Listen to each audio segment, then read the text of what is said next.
Fight fans, what's going on? It's your boy Ak from SiriusXM, and this is 50.com. We're here at Madison Square Garden, live at the press conference for Anthony Joshua versus Wladimir Klitschko, which appears to be the biggest fight the UK has ever seen.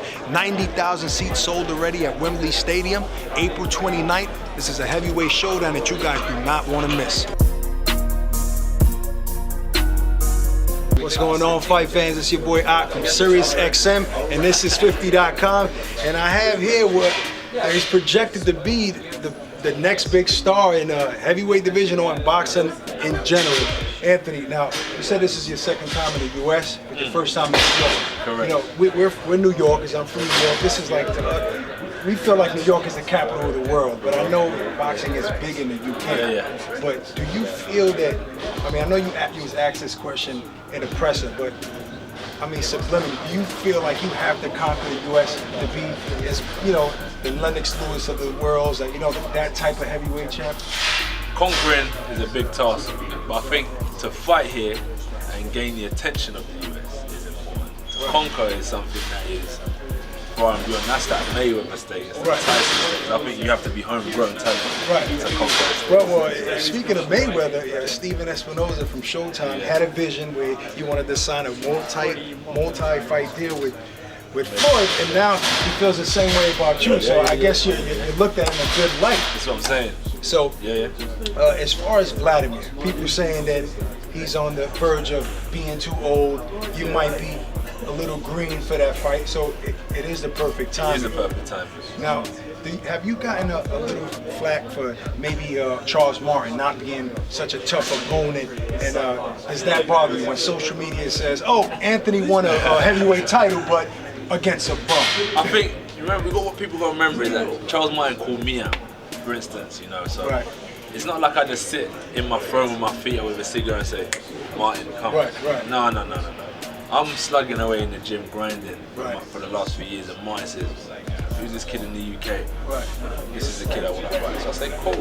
Wladimir says, "Cool, me and him, let's fight, WBA." Cool.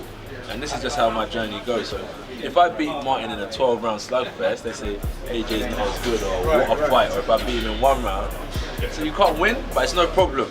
But at the end of the day, when it's all said and done, it's just about your W. So boxing is a sport of winning. You're not one of the guys that call people out.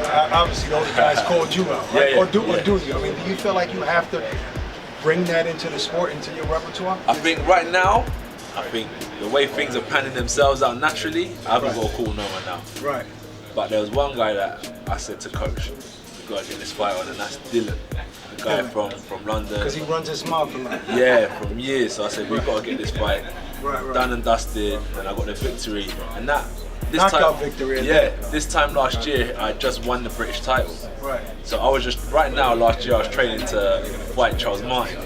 So I wasn't champion yet. So a lot happened after that fight. So sometimes it's good to reach out for certain fights because it can kind of guide you into bigger things. But so far, so good. I'm just happy with what's going on. I got my big fights. What brought you into the sport of boxing? I mean, you could have done so many things. Your size, your look. I wish I did. How long? How old were you when you started boxing? 18.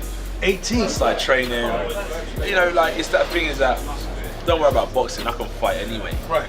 You know, people think boxing is just about as long as he can bench press 100 kgs and bicep curl 200 kgs, he's gonna knock people out.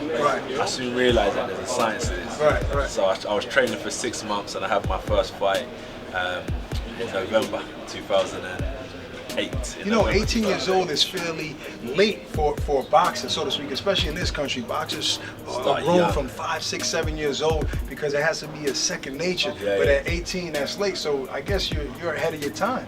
I stayed in the gym. I definitely stayed in the gym, and I tried to stay dedicated. And it is late, I agree. But at the same time, I think it's a benefit because the body hasn't taken the wear and tear. You see what I'm saying? So that wear and tear, I'm still fresh. So I had my fun at like 16 to 18, and when I went into boxing, it was like the calling of discipline. I needed that discipline, and that's when I went in the gym and the coach was saying, "Hey, shut up, stop talking, get on the bag," and I'd be thinking, who's this guy talking to? Because I remember, we're just kids from the streets, the coaches don't know us from nowhere, so I learned that level of respect. the discipline. In order to achieve and win fights, I had to follow the orders of my master, you know, so I learned that discipline, which was really good for me. What heavyweight inspired you growing up? Mike Tyson. I never followed sports, right? But when I got into boxing and I looked at Tyson, remember so, Tyson? So you started following Tyson after you started boxing? After I started boxing, yeah, and I said, this guy's... It's like they took him to Catskill from New York, or wherever, from Brooklyn. Took him from Brooklyn to Catskill, put him in the gym, and just grinded him, worked him, and built this beast. But does the money inspire you? Does that motivate you? Obviously, it's a lucrative sport if you're at the top. Yeah.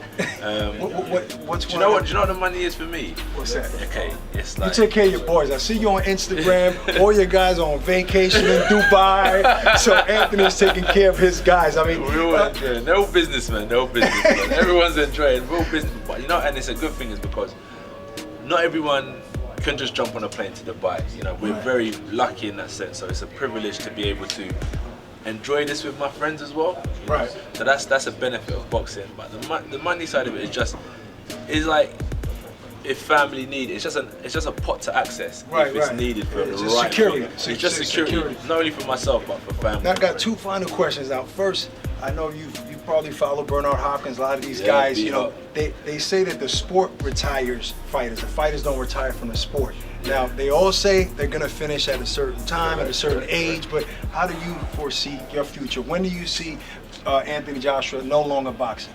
No longer. Until I can't. Until like physically I'm going up against these guys and the certain punches I'm absorbing today have a different impact on me in 10 years or so. But I'm 27 now, so I'm saying maybe 10 years in the game. We got one last question. It's called a 3 knockdown rule, right? You just have to tell me which one would you knock down. Okay. Nicki Minaj, Rihanna, or Beyonce?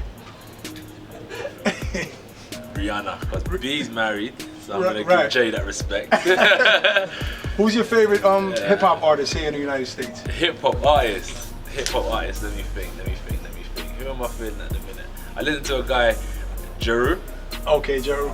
Yeah, he's good. And I'm trying to like Jay-Z? Yeah, but that's everyone likes Jay-Z. What about 50 Cent? 50 Cent is big. Everyone likes 50. You know, Get Rich or Die Trying. That was the days of crazy when you're just madly motivated.